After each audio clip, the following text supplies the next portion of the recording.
Hi everyone, it's me again, Kuya Daniel, and medyo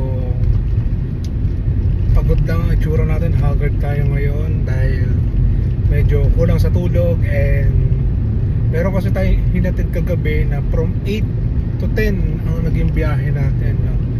Papuntang ano ba siya napika? Manila to malapit sa NU, papunta sa Genti, no? Cavite. So buti na lang kamo, equip ako ng mga electric fans dito. Medyo bitin lang yung aking battery. Hanapin ko mamaya yung isa pa. So anyway, ganito po, no?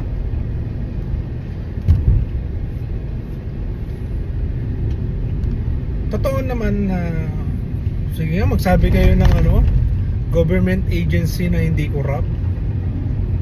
Sige nga.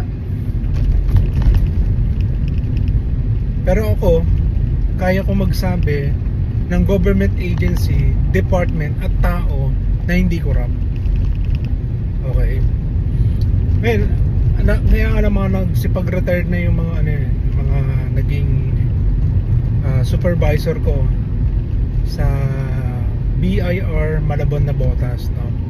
Nung panahon pa na nandun pa sa nakaching ako sa hindi pa na, wala pa sa Fisher Mall yung time na yun. Nag-OJT ako 2013 ba? 2013-2014. Second sem sa business ad kasi ako, so doon ako na OJT. Okay. At ang napuntahan kong department sa 3rd floor noon, sila Sir Delpin. Nakalimutan ko yung pangalan ng dalawa eh. Yung head ko, nakalimutan ko yung pangalan.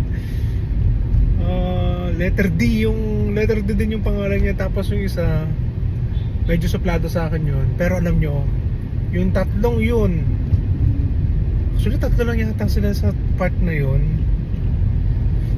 Alam nyo, nakakatuwa sa kanila. Buong puso nilang binibigay yung serbisyo sa mga tao na nangangailangan ng serbisyo nila. Okay. Saludo ko sa kanila, Sir Delpin. Retired na yung mga yan. Ngayon, ni ultimo pagkain na ibinibigay sa kanila, pagkain na po hindi nila tinatanggap. Alam mo sagot niya, actually napanood ko yung kwento ni Brigadier General Rafael Crame, no? Na tinanggihan niya yung award na binigay sa kanya. I'm just doing my job. So nakakatuwa doon sa mga head ko noon sa BIR Malabon na Botas na hindi nila tinatanggap yung ganung bagay. Again, pagkain na po pagkain na. Hindi na siya pera na inaabot na parang palabasin na lagay-lagay, di ba? Ganun sila katindi na tao. Kaya po sa makakapanood nito, ako po ay witness sa kanila na talagang ginagampanan nila yung tungkulin nila. Kung ano yung pinirmahan nila, kung ano yung inote nila, diba? Hanggang sa nag-retire sila. Actually, kitang-kita sa kanila na hindi sila corrupt. Alam mo bakit? Payat sila. Medyo mataba ng konti yung boss ko, si Sir D tsaka si Sir Del. Puro D pala sila, tas D rin ako, medyo syempre nagkaedad na, medyo yung metabolism niya medyo syempre mabagal, no? So nakakatuwang isipin na may mga taong kagaya nila na despite na kaya nila mag-take advantage sa ibang tao, hindi nila ginagawa, di ba? Actually meron din akong kilala sa DepEd, no, naging teacher dyan sa Malabon. na nalipat sa head office. Actually galit na galit siya.